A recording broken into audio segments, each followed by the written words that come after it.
Hello friends, फिर से आज हम लोग देखेंगे मैथ के जो क्वेश्चन ऑब्जेक्टिव पूछी जाती है और सब्जेक्टिव जो बार बार पूछी जाती है उसको किस प्रकार से हल किया जाता है। और वैसे भी आपका जो डेट है घोषित कर दिया गया है 14 फरवरी से, और आपका जो पहला एग्ज़ाम है वो मैथ का ही है। और साथ में ही जो पहले बताया गया था 60 क्वेश्चन आएगी ऑब्जेक्टिव, वो अब 100 क्वेश्चन आएगी ऑब्जेक्टिव, ठीक ना।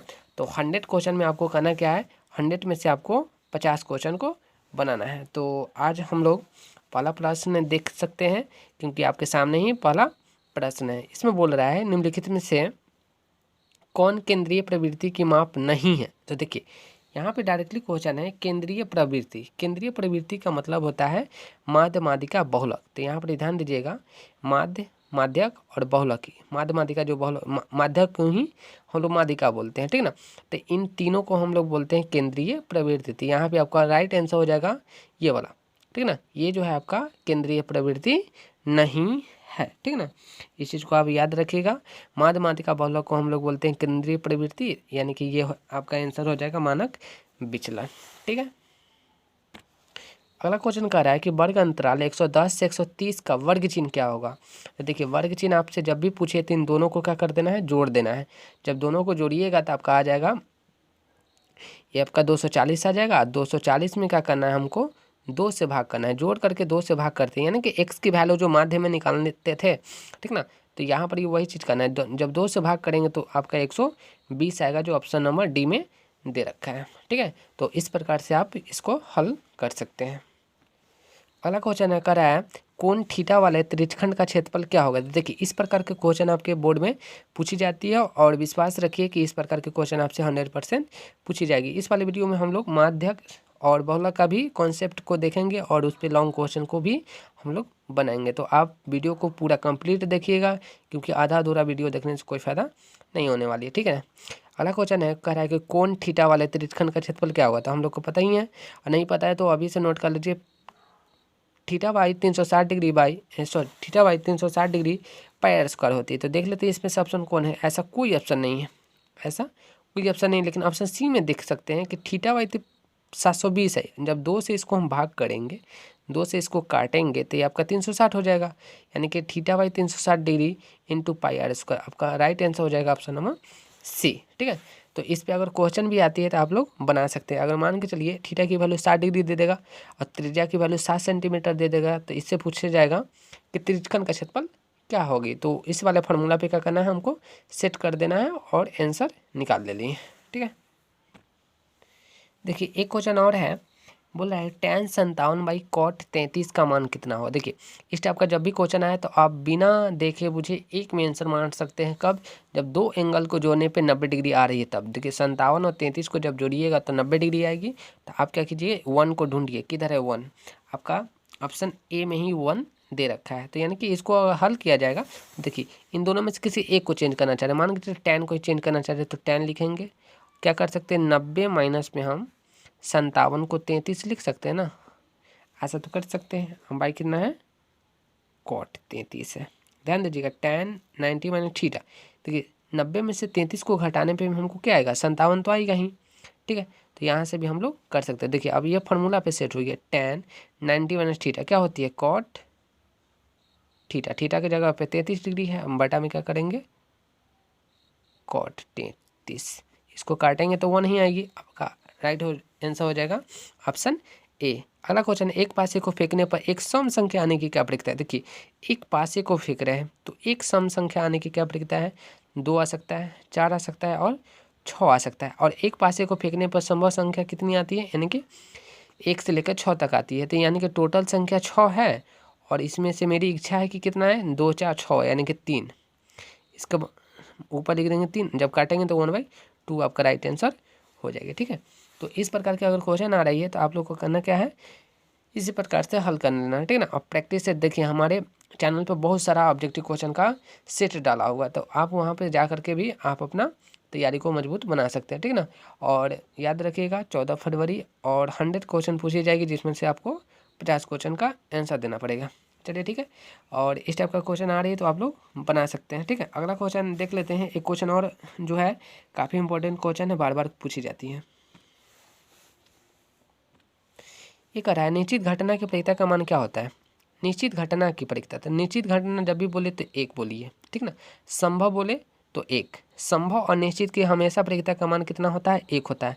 अनिश्चित एवं असंभव घटना की मान हमेशा 0 होता है। और परिकता का जब भी आंसर आता है तो 0 और 1 के बीच में ही आंसर आता है। इस चीज़ को आप याद रखिएगा। अगर ये भी क्वेश्चन बोलता है कि परिकता का न्यूनतम मान कितना हो सकता है, 0, परिकता का अधिकतम मान कितना हो सकता है, 1, इस चीज़ को याद रखिएगा, ठीक है। अगला क्वेश्चन है कि cos 30 का मान क्या होता है, तो √3/2 होता है, ठीक है। cos 30 का मान √3/2 होता है। चलिए अब हम लोग देख लेते हैं थोड़ा सा नहीं सब्जेक्टिव क्वेश्चन जो माध्यक और बहुलक का कॉन्सेप्ट पे क्वेश्चन है। सबसे पहले हम लोग बात करेंगे माध्यक का। तो माध्यक का जो फार्मूला है, पहले फार्मूला को आप लोग नोट कर लीजिएगा। ये आपका फार्मूला है, माध्यक बराबर L + n/2 minus capital F by small f into में I। अब बात रह गया कि L क्या है, N क्या है, कैपिटल F क्या है, स्मॉल f क्या है और I क्या है। हम लोग बारी बारी से एक एक चीज़ को समझेंगे और बेहतर तरीक़ा से समझेंगे। आप सिर्फ ध्यान से इसको देखिएगा और कलम कॉपी साथ में लेकर के बैठे तो बेटर होगा। चलिए सबसे पहले ये जो क्लियर होगी, इसके लिए सबसे पहले एक तो हम लोग क्वेश्चन को लेते हैं। तो क्वेश्चन है मेरा, माध्यक निकालना है हमको। क्वेश्चन है वर्ग अंतराल दे रखा है 20 से 30 और इसकी बारंबारता 10 है। 30 से 40 इसकी बारंबारता 3 है। इस प्रकार से ये दे रखा है आपका 40 से 50, 50 से 60 और 60 से 70 और 70 से 80, ठीक ना। और बारी बारी से इसका बारंबारता भी दे रखा है जैसे कि आपको दिख रहा है 10, 3, 15, 4, 6 और 4 दे रखा है, ठीक है। तो इसमें हमको एक चीज़ निकालना पड़ता है जिसका नाम है संचयी बारंबारता। संचयी बारंबारता निकालने का जो बेहतर कॉन्सेप्ट है उसको क्या करते हैं, जो सामने वाली है उसको लिख देते हैं, ठीक ना। सामने वाली को क्या करते हैं, एकदम जस्ट लिख देते हैं सामने। और 10 है तो 10, 20 है तो 20, अगर 15 है तो 15 लिखेंगे और 17 है तो 17। जो संख्या रहेगा यहाँ पे वो संख्या को हम लिख देंगे। पहला स्टेप है। अब क्या करेंगे, नीचे वाले पद को जोड़ेंगे इसमें, ठीक है। नीचे वाले पद को इसमें जोड़ेंगे, रिजल्ट को क्या लिख देंगे, इसके सामने, ठीक है। ये 13 होगी आपका, 10 और 3 को जोड़ेंगे 13 होगी। अब क्या करेंगे, 15 को फिर इसमें जोड़ेंगे तो 28 होगी। और इसी प्रकार से हम लोग क्रॉस जोड़ते जाएंगे। अब 14 को 28 में जोड़ेंगे तो 42 आएगी। फिर 6 को जब 42 में जोड़ेंगे तो 48 आएगी। और फिर जब हम 4 को 48 में जोड़ेंगे तो आपका 52 आ जाएगा। कहने का मतलब n की जो वैल्यू आ गई आपका 52 आ गया। कि टोटल सम जो होती है संचयी बारंबारता की वो कितना हो गया, n बराबर में 52 हो गया। मेरा पहला स्टेप बनता है माध्यक निकालने के लिए। सबसे पहले करते क्या है, माध्यक वर्ग निकालते हैं। क्या करते हैं, माध्यक वर्ग। तो माध्यक वर्ग निकालने का जो फार्मूला है n/2 से ठीक बड़ी संचयी बारंबारता का वर्ग अंतर, यानी कि n/2 करना है हमको। n/2 करने का मतलब 52 को आधा करना है। और इससे ठीक जो बड़ी संख्या होगी संचयी बारंबारता, उसी के सामने वाली जो वर्ग अंतराल होगी वही मेरा माध्यक वर्ग कहलाएगा। तो अगला स्टेप देख लेते हैं। n/2 करते हैं तो 52 को जब 2 से डिवाइड करते हैं तो 28 आती है। अब देखते हैं 28 से बड़ी कौन है। आते हैं संचयी बारंबारता में। देखिए यहाँ पे ध्यान देने वाली बात है कि 26 आया है, 26 से ठीक बड़ी होगी 28। जाहिर सी बात है n/2 किए हैं तो n/2 से ठीक बड़ी संचयी बारंबारता। 26 से ठीक बड़ी कौन है, 28 है। अब बोलिएगा कि 27 कहाँ गया, तो आपका तो है ही नहीं 27। तो 27 जब नहीं है तो 28 आएगी। 28 नहीं रहता, 40 रहता तो 40 ही डालते, बीच में कोई संख्या नहीं रहता। अगर 40 है तो आपका आंसर 40 होता, ठीक है ना। अगर 35 रहता तो 35, बीच में कोई भी संख्या ना है उससे हमको कोई मतलब नहीं, ठीक है। तो इसका जो है 28 पे मेरा फोकस रहेगा, क्योंकि आपका 26 से ठीक बड़ी कौन है, 28 है। तो मेरा फोकस इसी पे रहेगा। इस चीज़ को आप ध्यान दीजिएगा, ठीक है। तो आपका ये हो गया 28। इसके जस्ट ऊपर जो होगी आपका ये F कहलाएगी, कैपिटल F, ठीक है। इसके जस्ट ऊपर कैपिटल F होगी और सामने वाली जो होगी आपका स्मॉल f होगी, ठीक है। अब यहाँ से हमको दो चीज़ मिल गया, कैपिटल F और स्मॉल f। इसके सामने वाला हमको मिलता है माध्यक वर्ग। तो माध्यक वर्ग मेरा क्या बनेगा, 40 से 50। यही तो बोला है n/2 से ठीक बड़ी संचयी बारंबारता का वर्ग अंतराल। n/2 से ठीक बड़ी संचयी बारंबारता का वर्ग अंतराल। तो 40 से 50 हो गया आपका माध्यक वर्ग, ठीक है। तो यहाँ पर ये जो है आपका ई बन जाएगा आपका एल।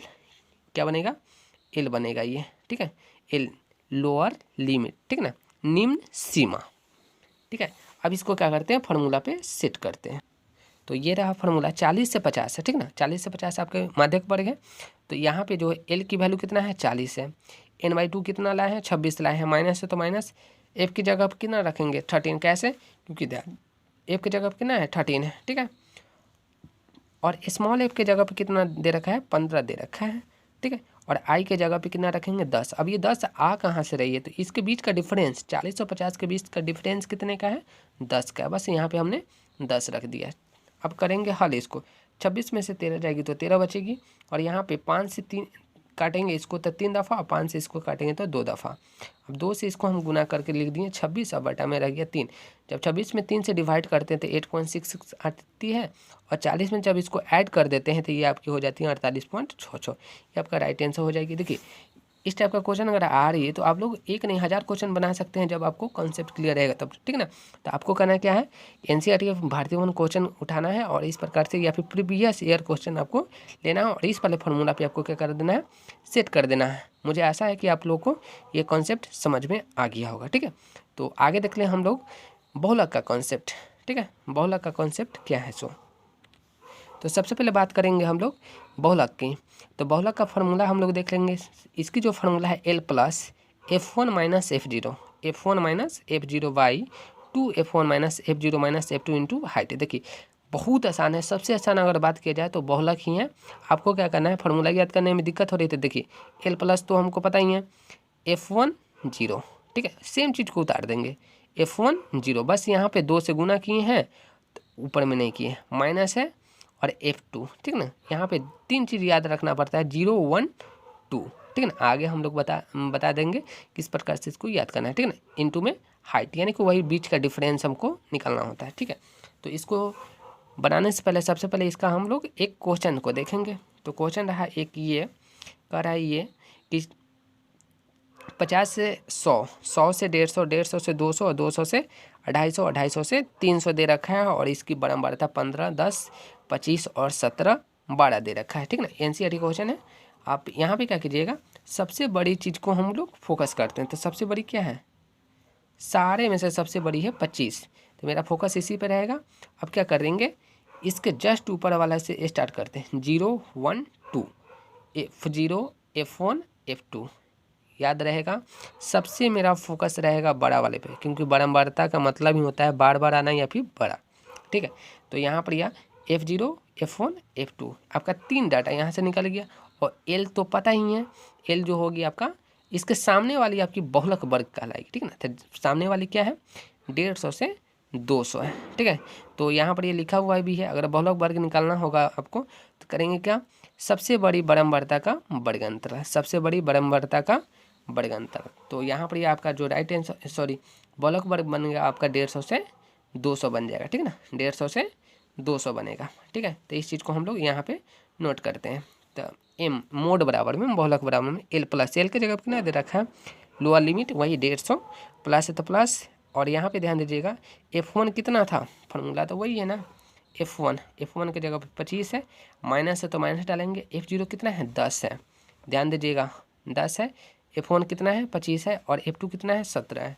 तो सेम चीज़ यहाँ पे रख देते हैं, 2 है तो 2, 25 से गुना कर देंगे, माइनस तो माइनस, ये वाला 10 यहाँ पे उतारेंगे फार्मूला के अकॉर्डिंग, माइनस तो माइनस, इंटू में सॉरी माइनस में 17 इंटू में 50, क्योंकि डिफरेंस कितने का चल रहा था, 150 से 200, 200 से 250, 250 से 300, ठीक है ना। तब इंटू में हाइट जो आपका डिफरेंस है वो 50 का है, ठीक है। इसको क्या करते हैं, हल करते हैं, ये आपका हो जाएगा 150 और प्लस में 25 में से जब 10 को घटाएंगे तो 15 आएगी, और 2 गुने 25 करेंगे तो 50, माइनस में 10 है, माइनस में 17 है, तो माइनस में 27 हो जाएगी, गुने में कितना है 50 है। अब इसको क्या करते हैं, जब इसको गुना करेंगे तो 15 बचे 75, यानी कि 0 डाल देंगे तो 750 हो जाएगी, और बटा में हो जाएगी आपका 50 में से जब 27 को घटाएंगे तो 23 आएगी। अब क्या करते हैं, पहला अब दूसरा स्टेप बनता है मेरा कि इसमें भाग करना है हमको। देखिए भिन्न का जो नहीं कीजिएगा वो लंबा प्रोसेस हो जाएगा, आपको क्या करना है, इसी में भाग दे देना है, ठीक है ना। 750 में आपको 23 से भाग करना है, तो जब भाग दीजिएगा तो 32.72 आएगा, जब इसको ऐड कीजिएगा तो 182.72 आएगा। देखिए